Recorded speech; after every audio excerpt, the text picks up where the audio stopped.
Well, welcome to Claire Pritchard-Jones, who's joining Screen Careers today. Thank you for spending your time with us at this moment. Your current role is Head of Makeup and Hair Department. Could you explain to us what your responsibilities are within that role on the film set? Absolutely. Hello, everyone, and I hope you're going to enjoy our little chat today. And so basically, I get handed a script. I read through the script and I try and understand each of the characters that are involved, figure out a bit about their background, and then the initial conversations happen with the executive producers and the producers. And then also the director is brought into the mix as well. And each of us then gives our point of view on how they would imagine that character. Because as you're reading something, you can imagine something totally opposite to another member of the production. So it's kind of bringing all those ideas together. In some ways, working on a period production is a lot more straightforward because you've got historical references and so on. Contemporary is quite tricky because it can mean anything in this day and age. And then if you look forward to sort of sci-fi, it can be, you know, lots of people can have lots of interpretations of a script.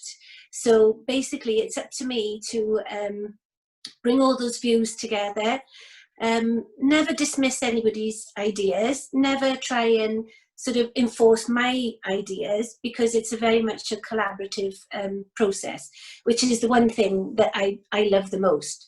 So even, you know, I may have some very strong ideas about how somebody will appear, but you'd be surprised by taking on somebody else's ideas and working through them, you can come up with a totally different end result, that's what is the exciting process. Yeah.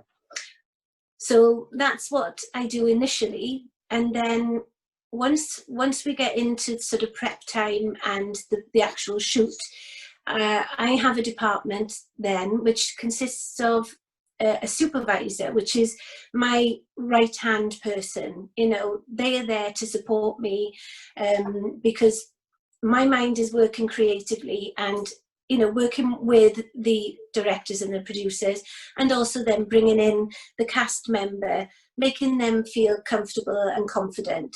So then I may forget to put my receipts in to sort the budget out. So that's, you know, or to book a daily for tomorrow because we need extra.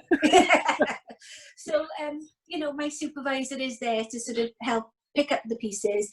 Generally as well, I give them the principal cast member, because with running the department, it's very difficult for myself to be looking after that number one who's generally on the floor most of the time. So it frees me up then to continue developing other characters that will join the shoot as we progress through the filming. And for instance, on Doctor Who, I then have two assistants. They again will take on other members of the cast. We try as much as possible to keep the continuity of the hair and makeup artist looking after that one actor, or maybe two or three, but the continuity that actor will come in and they'll be, you know, looked after by the same hair and makeup artist. And this helps them feel comfortable and confident, but also it helps me know that continuity of the look will remain throughout the show. Right. And then we have a trainee position, which has been a new thing, particularly on Doctor Who, and something that I've encouraged because it's a fantastic place to learn. Because we're doing contemporary, futuristic, period looks, and wherever possible, and which has been really supported in the last couple of years, is bringing in work experience, people from all sorts of backgrounds, colleges and coursework, students, as much as possible, bringing them in so that they can see what we do. you know, I compliment you on that as well. That is such a great structure to have within your department to make sure the future generations are coming through. But more than anything, I think the work experience is a great moment to invest in knowing, is it my right path or is it not my right path to go towards traineeship, which it's a really good structure that you have there, Claire. And also, can I just say, even just by looking at the background behind you, Claire, and I have to admit it's the most colourful one I've had from screen career thus far, but congratulations on that. But there's some wonderful, iconic TV moments behind you, which you have very much been a part of for across so many years. And that we're all very aware of that you have. But I just wonder, it would be really nice to hear, Claire, how it all started for Claire Pritchard-Jones. You left school, and I just wanted to see what this career progression and the roles that you did within the makeup department to become who you are wonderfully today. Yeah, absolutely.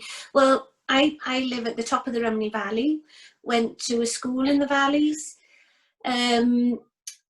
Maybe it's because I've got a birthmark. I was taught quite young to cover up my birthmark, to change my appearance.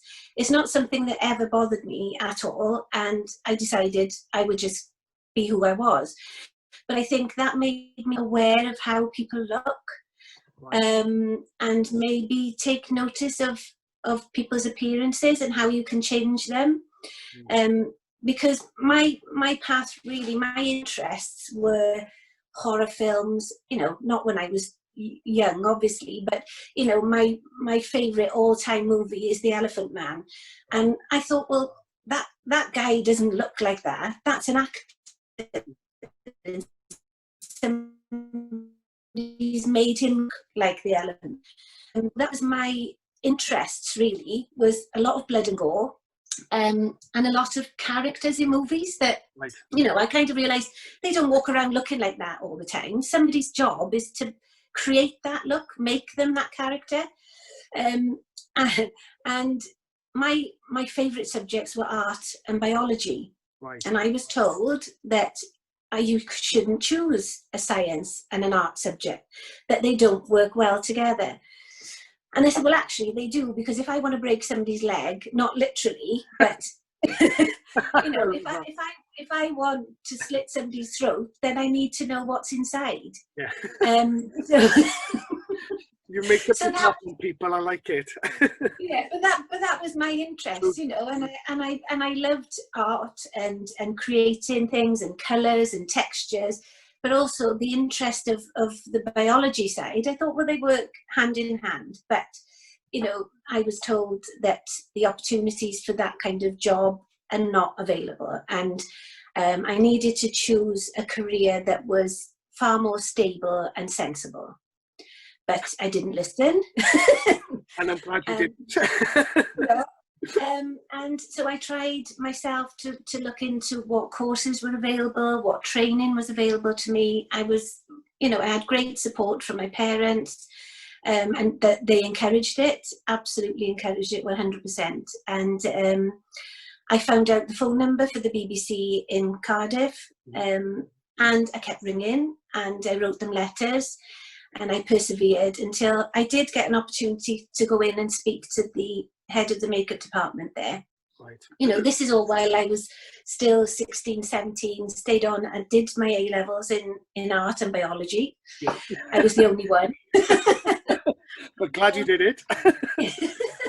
And then, you know, I spoke to her and she said, well, really, you need to become a bit more mature.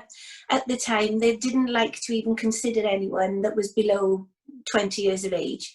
So she encouraged me to go to college and, you know, learn some life skills, get a Saturday job in a hairdresser's where you're meeting lots of different people of different age groups, just build on your personality, I suppose, and just being able to converse with people and have confidence in yourself. And then I got a position on a beauty therapy course. At the time, looking back on it now, I wish I'd had more advice about the amount of hairdressing that was involved. Right. Because I literally did the 2-year beauty therapy course and not what I should have done, which was do the combined course with hairdressing as well, because that is a really strong skill that you need within the makeup department. Yeah. Yeah, so, you know, but as I say, I did that along with, I got a job after college in a beauty salon that was above a hairdresser's. So then I spent every minute shampooing people's hair. If I didn't have clients in, I'd be down on the shop floor, you know, meeting, greeting, chatting to people, working behind reception. Then I would stay on for training nights with the hairdressers. So although I didn't have the qualification as part of my college course, I gained that in experience in the workplace. And that's invaluable because, you know, if you're meeting somebody who's 65 years of age and you're 18, it's quite daunting to strike up a conversation and be confident, you know, so that helped me. And then a position became available and I applied for an apprenticeship as part of the BBC. And the same head of makeup was there. And I think she was encouraged in seeing that I was absolutely determined. And, you know, I'd gone off and I'd listened to her and I'd worked for a photographer, just free. That was all free. Any kind of Amdram things that were going on, get involved, find out, you know, what's in your community. So I think she was encouraged that I'd taken her advice on board. And then I interviewed and I got the job. Wow. So I got a trainee, you know, apprenticeship position at the BBC we went to London initially for 3 months. And then you could go off to your region. And I really wanted to come back to Wales. Right. You know, I could see that it was a fantastic opportunity and on my doorstep. So, yeah. BBC Wales was such a thriving place to become as well, and and the contacts that you made there along the way, wonderful insight into the world, your earlier world before becoming a trainee. You know, that's really great advice, I think, of signposting people towards those moments. Obviously, things are slightly different with some aspects of things now within your department. I just wonder, is there any way I can just touch upon any basic skills that you think could be of great use to somebody who's trying, who's wants to become that trainee? Yeah, I mean, as I said, you know, a big part of our job is hairdressing, barbering, even if it's contemporary. You know, we have to keep continuity of the hair length of actors. You know, so even a straightforward guy's hair and makeup on a show, you know, that hair has to be cut to a certain length and maintained throughout the shoot, because everything is shot out of sequence. It can be, you know, one story day, but we can be filming it over 4, 5, 6 weeks. Or the actor might come in for 2 scenes, then he'll go off for a couple of weeks, and then we won't see him again for a couple of weeks, and he has to match directly to what we've already shot. So, you know, all that needs to be done in-house within the department, mainly because, you know, you are keeping that continuity yourself. You're not risking him going off to a hairdresser's and having a drastic restyle or something. So, sorry, go on. I know. So, and my next question to you, Claire, I'm sorry to cut across you, is now if I was going to be interviewed by Claire Pritchard-Jones for a position as a trainee makeup artist, as much as you look at me and say, don't do it, Lloyd, but if I was to do that, if a new person was coming into the industry and they were about to be interviewed for a training position, out of interest, as a potential employer, what would you look for in that particular candidate that would be important for you thinking about the employment process? Bearing in mind that they come from not much experience, obviously, and this is all to build up to. Yeah, well, I think what is important within the department is somebody who can work under a lot of pressure sometimes, but keep very calm. You know, we need to create a very comfortable, confident environment for the actors to come into. They're normally a bag of nerves, you know, they've normally got a million things going through their mind. And what we have to offer them is a place that they can let their guard down a little bit. So, you know, it's a big thing about confidentiality.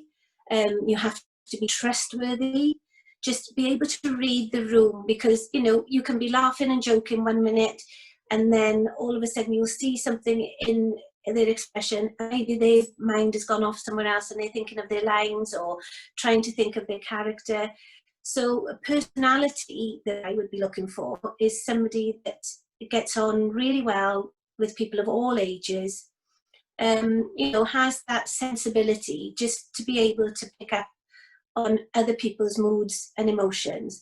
I think having, you know, the artistic flair to begin with is important. Having an interest in films and TV and history, because a big part of our job as well, which I love, is the research side of it. Because, you know, we can be given a script and it's set in 1840. Well, then you need to go, which we did in the old days, to the library. But, you know, there's so much information now, but books, you know, still look at research books, you know, try and start building up, look in secondhand shops, build up a little library for yourself of reference books, and be keen and interested in various periods throughout history, as well as, you know, futuristic. If you've got a flair for coming up with something really creative and imaginative, then that brings something into the team as well.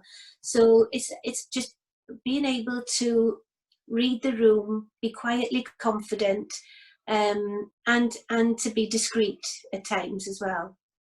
Some wonderful advice there for people starting off in the industry, and invaluable as well, because those tips don't quite come along at the right period for some people, and it's good to get to signposted to those early on. So thank you for spending that moment with us on that, Claire. Yeah. Now, just before we leave each other, which I would say that's going to be very sad, because I love being in your company today, and thank you for everything that you've said.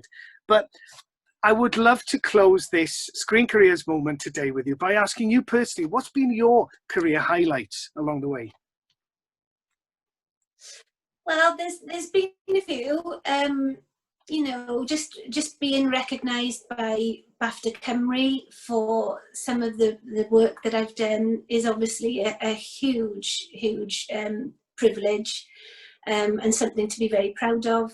Something that my parents, you know, very proud of as well, and I'm thrilled because they supported me all through my career. But the one thing was a trip to LA, because I was nominated twice. Now that's very unusual there. Wow. Because I was nominated in the hairdressing category, right, and in the makeup category. Right. And I actually won the award. It's the Makeup Artist and Hairstylist Guild Award in Hollywood. Fantastic. But that is voted for by your peers. So my work had been recognised.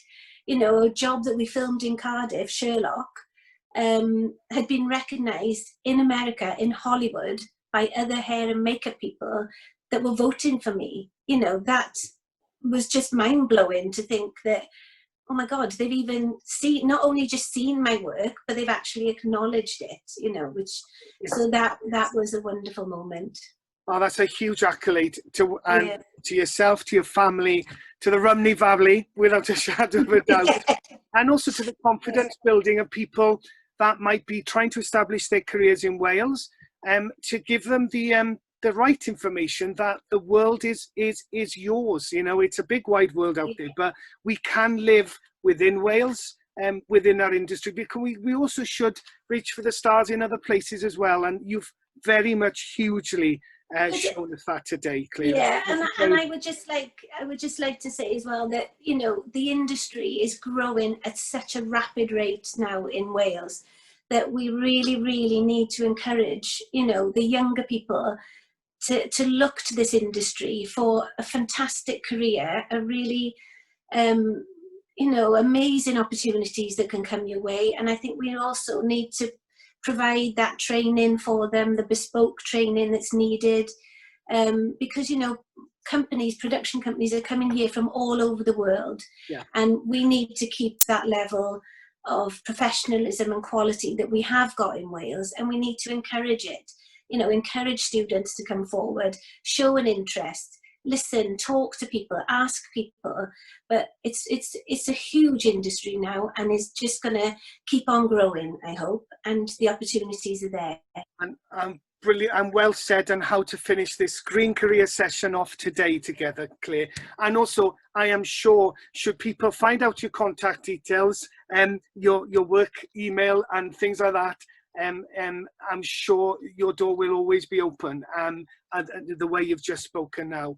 Claire, with great thanks to you today for joining me. Thank you for sharing your work, your unbelievable work, I have to admit. We're very proud of you here in Wales. So thank you so much, Claire. Thank you, guys. Diolch yn fawr, Claire. Diolch yn fawr. Thank you. I'm going to